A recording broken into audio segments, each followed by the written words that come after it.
ओम शांति। आज की मुरली में बाबा ने कहा कि आप सब किसकी याद में बैठे हो। तो बच्चों ने उत्तर दिया कि बाप, टीचर और गुरु की याद में बैठे हैं। तो बाबा ने कहा कि ये बाप, टीचर और गुरु तीनों रूप से आपको बाहर भी याद रहता है। जैसे सम्मुख तो याद है कि बाप, टीचर, गुरु है, लेकिन बाबा ने कहा जब आप बाहर जाते हो, कर्म करते हो, तो उस समय भी ये याद रहता है। क्योंकि बाबा ने कहा ये एक वंडरफुल बात है। इसमें वंडरफुल बात ये है कि एक ही बाप है, वही टीचर है, वही गुरु है। तो बाबा ने कहा कि ये चीज कभी भी नहीं होती पूरे कल्प में। जैसे बाबा ने एग्जाम्पल दिया कि जैसे लक्ष्मी नारायण है। अब लक्ष्मी नारायण है तो विश्व के मालिक, लेकिन बाबा ने कहा वो ये 3 रोल नहीं बजा रहे हैं कि बाप का भी, टीचर का भी और गुरु का भी, है ना? चलो लक्ष्मी नारायण को पालक कहते हैं, तो वो बाप के रूप में अपनी प्रजा की पालना देंगे, लेकिन टीचर तो कोई और होगा और गुरु तो वहाँ होते नहीं। उसी तरह से बाबा ने कृष्ण के लिए कहा कि कृष्ण भी नंबर 1 आत्मा है, सत्युग का पहला प्रिंस है, लेकिन उसको भी कोई ये तो नहीं कहेंगे कि ये हमारा बाप, टीचर और सतगुरु है। तो इसलिए बाबा ने ये बात अंडरलाइन कराई और कहा कि चेक करो, अपने आप से पूछो ना, अपने दिल से पूछो कि ये बात पक्की है अंदर में कि बाबा ही हमारा बाप है, बाबा ही हमारा टीचर है और बाबा ही हमारा सतगुरु है। आत्मा एक ही है, लेकिन वो तीनों रोल बजा रही है। बाबा का भाव ये है क्योंकि बाप के रूप में भी हमें प्राप्ति है वर्षे की, टीचर के रूप में प्राप्ति है शिक्षा की, और गुरु के रूप में बाबा वरदान देते हैं, है ना? अब ये जो तीनों बाबा के संबंध हैं, अगर मैं सिर्फ बाप रूप में याद करूंगी कि हाँ बाबा मेरा बाप है, बाबा है, सारा दिन भी बाबा बाबा करेंगे, तो वर्षा तो याद रहेगा, इस चीज की तो खुशी रहेगी कि हाँ माना भगवान मुझे बाप के रूप में मिला है, लेकिन टीचर की शिक्षाएं नहीं याद रहेंगी। और गुरु का तो कहते हैं गुरु बिना गति नहीं, और सतगुरु का निंदक ठोर ना पाए ना। तो ये बातें हमें याद नहीं रहेंगी, तो हम थोड़ा सा साधारणता में आ जाएंगे, क्योंकि टीचर का रिलेशन थोड़ा ऑफिशियल होता है और सतगुरु का तो उससे भी ज्यादा ऑफिशियल होता है। तो इसलिए बाबा ने ये बात हमें अंडरलाइन कराई कि आपको तीनों ही रूप में याद करना है, तभी तीनों ही रूप से फिर बाबा हमारी मदद करेगा, है ना? पढ़ाई में भी मदद करेगा, क्योंकि पढ़ाई से स्टेटस मिलता है और गुरु से गति। तो एक तो ये बात आज बाबा ने विशेष अंडरलाइन कराई। दूसरी बात बाबा ने कहा कि जैसे आपको कॉन्फ्रेंस का निमंत्रण आता है कि विश्व में शांति कैसे हो, इस टॉपिक पर कॉन्फ्रेंस करते हैं, वर्ल्ड पीस कॉन्फ्रेंसेस बहुत होती रहती हैं। तो बाबा ने कहा उनको बताओ, उत्तर दो कि वो तो अभी स्थापन हो रही है, स्वयं भगवान आया है ना इसकी स्थापना करने के लिए। और फिर बाबा ने कहा उनको निराकार परमात्मा और श्री कृष्ण का अंतर भी समझाओ कि दोनों एक नहीं है, दोनों की महिमा अलग अलग है ना? ये बातें उनको समझाओ। फिर तीसरी बात बाबा ने कहा इसमें ये भी क्लियर करो कि ईश्वर सर्वव्यापी नहीं है।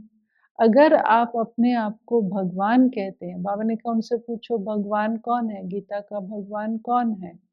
तो अगर वो या तो कहेंगे कि भगवान श्री कृष्ण है, या कहेंगे नाम रूप से न्यारा है। तो बाबा ने कहा अगर नाम रूप से न्यारा भगवान है, फिर तो वो कुछ है ही नहीं, है ना? जैसे वो फिर कह देंगे सर्वव्यापी है। तो बाबा ने कहा अगर वो अपने आप को भगवान कहते हैं, तो इसका मतलब वो बाप, टीचर, सतगुरु है। तो बाबा ने कहा उनसे पूछो क्या आपको सृष्टि के आदि मध्य अंत का ज्ञान है, तो वो हमें बताओ। तो बाबा ने कहा कोई भी उत्तर नहीं दे पाएगा।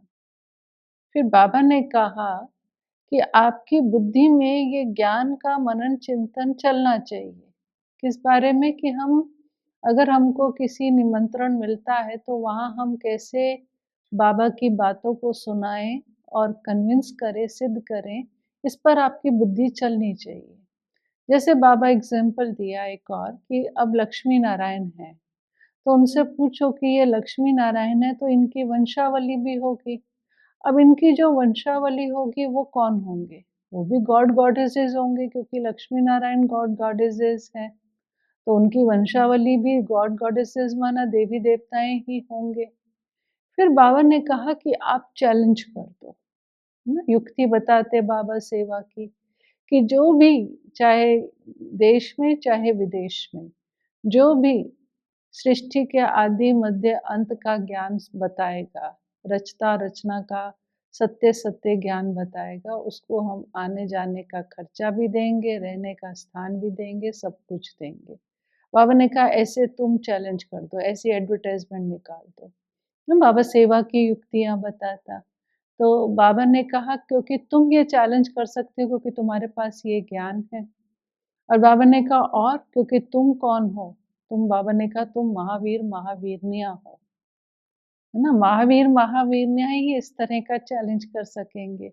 तो बाबा ने कहा क्योंकि तुम क्या कर रहे हो?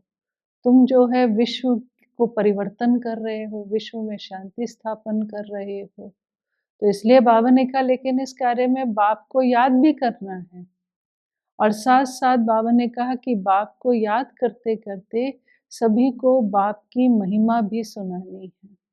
और कंट्रास्ट भी बताना है जो बाबा ने कहा ना कि कंट्रास्ट बताओ कृष्ण का, कि कृष्ण तो साकारी है और निराकार है परमात्मा और निराकार की महिमा है।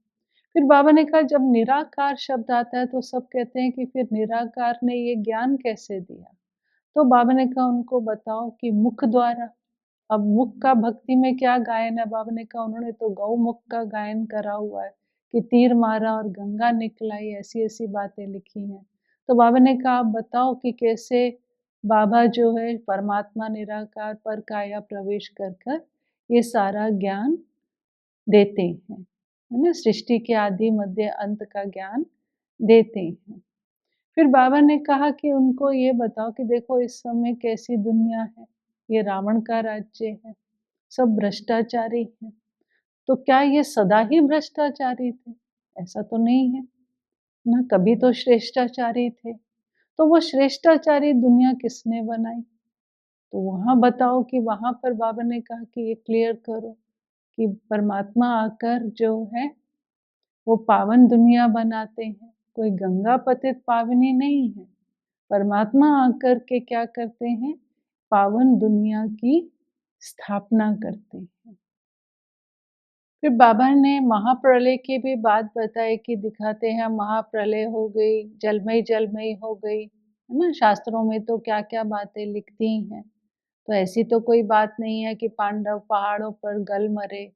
तो बाबा ने कहा एक्चुअल में ये तो अभी संगम की बातें हैं कि संगम पर शिव बाबा आता है, हमारा देह अभिमान गलाता है और शिवालय की स्थापना करता है। फिर बाबा ने कहा कि अब जैसे देवताओं के मंदिर बनाए हैं, यादगार हैं, तो देवताएँ होकर गए हैं तब तो उनके मंदिर बनाए हैं, यादगार बनाए हैं, नहीं तो ऐसे कैसे यादगार बनाएँगे? और जब लक्ष्मी नारायण थे तब कोई मंदिर नहीं थे, वहाँ कैसे मंदिर हो सकते हैं लक्ष्मी नारायण के राज्य में? तो ये सब बातें बाबा ने कहा आप सबको क्लियर करो। लेकिन बाबा ने कहा कि कई बच्चों के अंदर देह अभिमान बहुत है। कैसा अभिमान? एक अभिमान का आज रूप बताया। बाबा ने कहा कई कहते हैं हमारा शिव बाबा से डायरेक्ट कनेक्शन है, हमें मुरली सुनने की ज़रूरत नहीं है। उनको मुरली की कदर नहीं है। अब बाबा ने कहा कि हल्दी की गाँठ मिल गई, कहते हैं हल्दी की गाँठ मिल गई तो अपने को पंसारी समझते हैं। ना मगरूरी आ जाती है। बाबा ने कहा कायदा तो ये है कि अगर कोई मुरली मिस होती है कारणे अकारणे, अब तो होनी नहीं चाहिए, ये तो पुरानी मुरली है। जब कहीं ट्रैवल पे जाते थे, वहाँ पर मुरली सेंटर नहीं होते थे। लेकिन बाबा ने कहा कभी भी मुरली मिस नहीं करनी है। अगर मिस हो जाए, चाहे 15 दिन की मिस हो जाए, तो वो 15 दिन की मुरली भी पढ़नी चाहिए, क्योंकि नई-नई बातें आती हैं। लेकिन बाबा ने कहा कि जिन बच्चों के अंदर देह अभिमान आ जाता है, वो मुरली को भी डोंट केयर करते हैं, उसकी कदर नहीं करते हैं। बाबा ने कहा कि सन शोज़ फादर, पहले तो फादर सन का शो करता है, अर्थात बाबा आकर के हमें हमारा परिचय देते हैं कि तुम आत्मा हो, तुम देवी कुल की आत्मा हो। तो पहले बाबा ने हमारा शो किया, अर्थात हमें हमारा परिचय दिया। अब हमारी क्या ड्यूटी बनती है? हमें बाबा का परिचय जन-जन को देना है। इसलिए बाबा जो है बैठने नहीं देते हैं, बाबा कहते हैं यहाँ जाओ, वहाँ जाओ, इधर सेवा करो, उधर सेवा करो, है ना?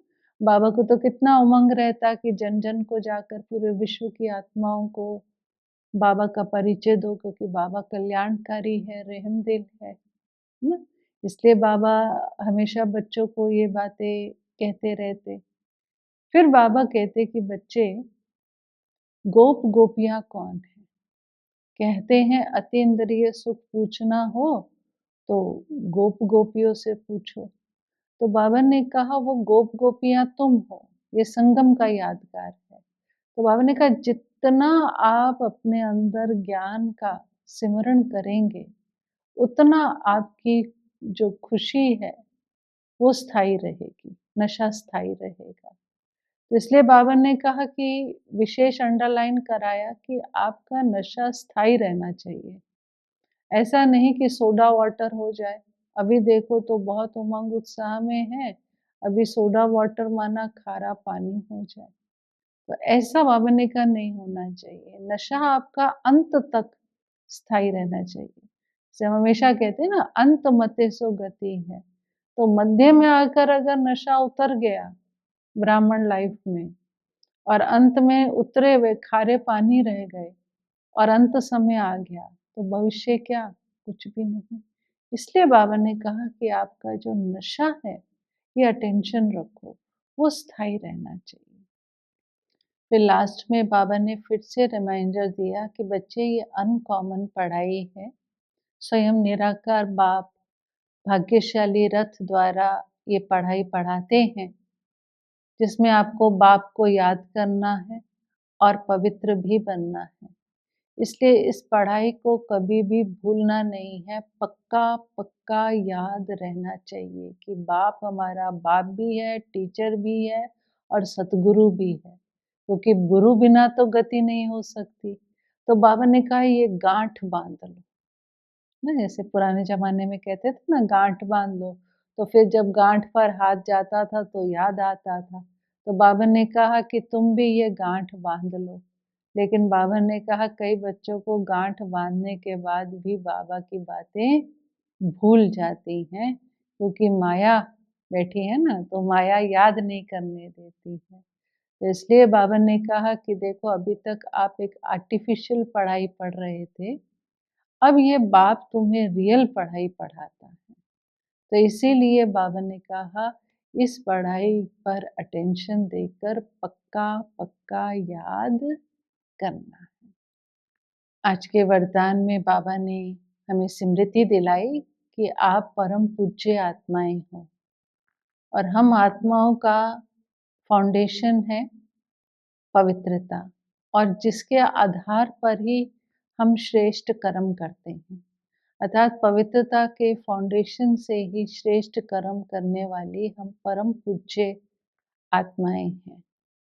तो बाबा ने कहा कि पवित्रता सिर्फ ब्रह्मचर्य नहीं है, लेकिन मनसा वाचा कर्मणा तीनों ही रूप से हमें पवित्र बनना है। मनसा में हमारे अंदर किसी भी प्रकार के कोई नेगेटिव संकल्प ना आए, ना बोल में अयथार्थ बोल ना हो, और कर्म अर्थात संबंध संपर्क में हर एक आत्मा के साथ हमारा व्यवहार एक जैसा हो।